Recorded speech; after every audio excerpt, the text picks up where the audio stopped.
بسم اللہ الرحمن الرحیم۔ السلام علیکم معزز طلبہ کرام، آپ سب کیسے ہیں؟ آج ہم اصول الشاشی کے سبق نمبر 117 کو پڑھیں گے۔ آج کے سبق کا عنوان ہے کہ منافع پر تاوان نہیں ہے۔ آج کے سبق کی ہماری عبارت فَأَمَّا لَا مِثْلَ لَهُ سے شروع ہوتی ہے۔ آئیے سب سے پہلے عبارت پڑھ کے اس کا ترجمہ کرتے ہیں اور اس کے بعد باقاعدہ سبق کی وضاحت کی طرف بڑھتے ہیں۔ مصنف علیہ رحمہ لکھتے ہیں فَأَمَّا لَا مِثْلَ لَهُ لَا صُورَةً وَلَا مَعْنًا لَا يُمْكِنُ إِيجَابُ الْقَضَاءِ فِيهِ بِالْمِثْلِ۔ بہرحال وہ چیزیں کہ جن کی مثل نہیں ہے، نہ صورتاً ہے اور نہ ہی معنن ہے، تو پس ان چیزوں میں قضا کو واجب کرنا مثل کے ذریعے یہ ممکن نہیں ہے۔ وَلِهَذَا الْمَعْنَى قُلْنَا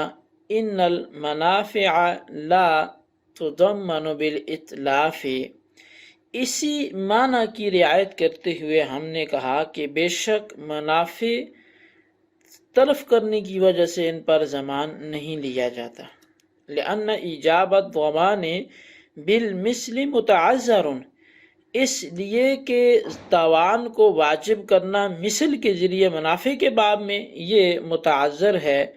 وَإِيجَابُهُ بِالْعَيْنِ كَذَلِكَ، اور منافع کو بے عین ہی اس کا تاوان واجب کرنا تو یہ بھی ایسی ہی ہے، یعنی کہ متعذر ہے۔ لِأَنَّ الْعَيْنَ لَا تُمَاثِلُ الْمَنْفَعَةَ لَا صُورَةً وَلَا مَعْنًا، اس لیے کہ عین منفعت کی مثل نہیں بن سکتا، نہ تو صورت کے لحاظ سے اور نہ ہی معنی کے لحاظ سے۔ کما اذا غصب عبدا فاستخدمه شہرا او دارا فسکن فیہا شہرا، جیسا کہ جب کسی شخص نے کوئی غلام غصب کر لیا تو پس 1 مہینہ اس سے خدمت لی، یا کسی شخص نے کوئی گھر غصب کر لیا تو پس 1 مہینہ اس میں سکونت اختیار کی، رہائش اختیار کی۔ ثم رد المغصوب الى المالک، پھر وہ مغصوبہ چیز غلام ہو یا گھر ہو وہ مالک کو لوٹا دی، تو لا یجب علیہ ضمان المنافع،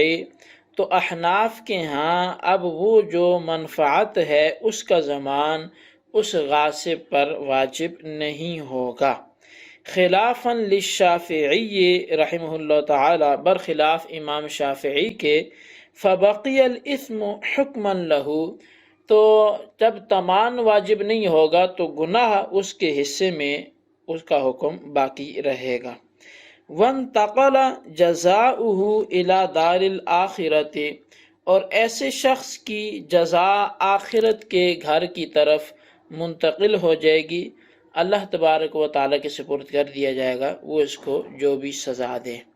تو یہ طلبہ کرام ہمارے آج کے سبق کی عبارت تھی اور اس کا ترجمہ تھا۔ اب آئیے اس کی وضاحت کی طرف بڑھتے ہیں۔ مصنف علیہ رحمہ نے فَأَمَّا الْمِثْلُ سے قبل یہ بیان کیا تھا کہ قضاء کا اصول یہ ہے کہ اگر مثل صوری اور مثل معنوی موجود ہیں تو ان ہی کے ساتھ قضاء واجب ہوگی، یہ قضاء کامل ہے۔ لیکن اگر فقط مثل معنوی موجود ہو، یعنی صرف قیمت ہی دی جا سکتی ہو، تو اس کی ادائیگی قضاء قاصر ہے۔ اب یہاں سے ان چیزوں کا حکم بیان کر رہے ہیں کہ جن کا نہ مثل کامل ہے اور نہ ہی مثل قاصر ہے۔ چنانچہ مصنف نے فرمایا کہ جن چیزوں کا مثل صوری ہے اور نہ ہی مثل معنوی ہے تو احناف کے نزدیک ان کی مثل واجب نہیں ہے۔ مثال کے طور پر منافع اور ان چیزوں کا حکم آخرت کی طرف منتقل ہو جائے گا کہ آخرت میں غاصب سے بطور تاوان اس کی نیکیاں مالک کو دے دی جائیں گی، اور اگر غاصب کے پاس نیکیاں نہ بھی ہوئی تو مالک کے گناہ غاصب پر ڈال دیے جائیں گے۔ تو دنیا میں یہ ہے کہ اس نے اگر مغصوبہ چیز لوٹا دی ہے تو اس سے تاوان منفعت کا نہیں لیا جائے گا، اور منفعت سے مراد یہ ہے جیسا کہ آگے اس کی وضاحت بھی آئے گی۔ چلیں اس کو آگے ہی حل کرتے ہیں۔ مصنف نے لأن الإجابہ زمان سے احناف کے مذہب پر دلیل پیش کی ہے۔ احناف کے مذہب پر دلیل پیش کر رہے ہیں کہ احناف کا مذہب یہ ہے کہ منافع کا زمان نہیں ہے۔ منافع کا زمان نہ ہونے کی دلیل کا خلاصہ یہ ہے کہ اگر منافع کا زمان مثل سوری سے لیا جائے، مثال کے طور پر غاصب نے جتنے منافع گھر یا غلام سے حاصل کیے اور مالک بھی اسی طرح غاصب کے گھر یا غلام سے اتنے ہی منافع حاصل کرے، تو غاصب پر اس طرح کا زمان واجب کرنا دو وجہوں سے مشکل ہوگا۔ پہلی وجہ یہ ہے کہ گھروں اور غلاموں میں کافی فرق ہوتا ہے، لہٰذا غاصب کا گھر یا غلام مالک کے گھر یا غلام کی طرح نہیں ہوگا۔ دوسری وجہ یہ ہے کہ منافع حاصل کرنے میں بھی اشخاص میں کافی فرق ہوتا ہے کہ بعض تو بڑی ہمدردی سے نفع حاصل کریں گے، جبکہ بعض بڑی بے دردی سے منافع حاصل کرتے ہیں، اور منافع کے بدلے میں غاصب پر عین شے گھر یا غلام کو واجب نہیں کیا جا سکتا، کیونکہ عین شے کا منافع کے مثل سوری نہ ہونا تو یہ تو ظاہر ہے کہ منافع اعراض ہیں، جبکہ عین جوہر ہے اور جوہر عرض کی مثل یہ نہیں ہو سکتا۔ اب اگر منافع کا زمان مثل مانوی سے لیا جائے، یعنی قیمت سے لیا جائے، تو یہ بھی متعذر ہے، یعنی یہ بھی نہیں ہو سکتا۔ اس کی وجہ یہ ہے کہ مثل مانوی قیمت ہوتی ہے، جبکہ منافع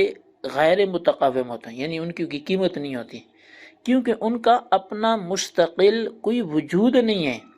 کہ جس کو باقی رکھا جا سکے اور جس کو باقی نہ رکھا جا سکتا ہو اور نہ ہی جمع کیا جا سکتا ہو، تو ان کی قیمت کیسے مقرر کی جا سکتی ہے؟ لہٰذا منافع غیر متقوم ہیں، ان کی کوئی قیمت نہیں ہے کہ جن کے ضائع ہونے پر مثل مانوی سے بھی ازالہ ممکن کیا جا سکے، تو لہٰذا منافع اگر ضائع ہوتے ہیں تو ان کے بدلے میں مثل مانوی لازم نہیں آئے گی، تو مثل مانی کے ساتھ زمان بھی واجب نہیں ہوگا۔ البتہ اس معاملے میں احناف کے ساتھ امام شافعی علیہ رحمہ اختلاف کرتے ہیں،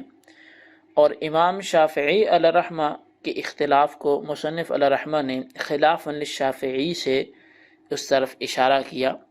امام شافعی علیہ رحمہ کا مذہب یہ ہے کہ منافع کے فوت ہونے پر اجارہ کی طرح زمان بھی واجب ہوگا، یعنی جیسے کرائے پہ کوئی چیز لی ہو تو اس پر کرایہ کے طور پر جو چیز دی جاتی ہے تو وہ نفع کے بدلے قیمت دی جاتی ہے، تو لہٰذا یہاں بھی اجارے کے طور پہ، کرائے کے طور پر اگر منافع فوت ہو جاتے ہیں تو زمان واجب ہوگا۔ امام شافعی کی دلیل یہ ہے کہ انہوں نے غصب کے منافع کو اجارہ کے منافع پر قیاس کیا ہے کہ جس طرح کوئی آدمی کرائے پر گھر یا غلام کسی سے لیتا ہے تو کرایہ دار پر کرایہ کی رقم واجب ہوتی ہے، تو اسی طرح غاصب پر بھی منافع کو ہلاک کرنے پر رقم سے زمان واجب ہوگا کہ دو عادل آدمی قیمت لگائیں گے اور غاصب کو دینی پڑے گی، کہ جب اس نے مثال کے طور پر کسی شخص کا غلام لیا اور 1 مہینے تک اس سے خدمت لیتا رہا،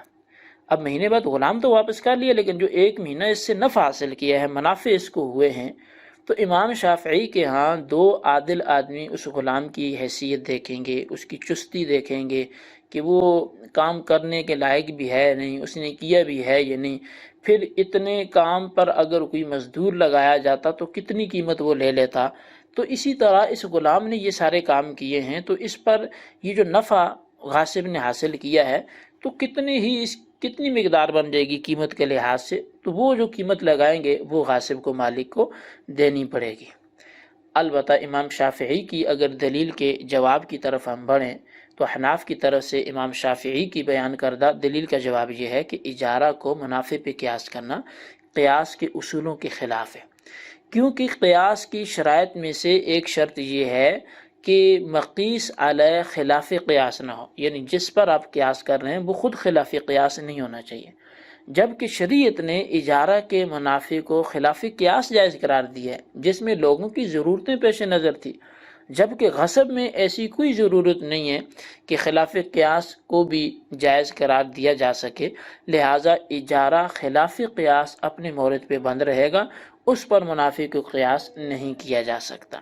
جی طلبہ کرام، یہ ہمارے آج کے سبق کی عبارت، اس کی وضاحت اور آج کے سبق کی داستان تھی۔ آج کے سبق کو اچھی طرح آپ دہرائیں، اس کو یاد کریں، اور بالخصوص جو آج کے سبق کے اندر موجود سوالات کے جوابات بن سکتے ہیں ان پہ کڑی نظر رکھیں اور سوالات کے جوابات کو اپنے رجسٹر پر نوٹ کریں۔ سوال نمبر 1 یہ ہے کہ منافع کے ہلاک ہونے پر عند الشوافع کیا نظریہ ہے؟ غاصب قیمت دے گا، مثل دے گا یا نہیں دے گا؟ سوال نمبر 2 یہ ہے کہ منافع کے ہلاک ہونے پر مثلی سوری اور من بھی نہیں دی جا سکتی احناف کے ہاں، وجہ بیان کریں کیوں؟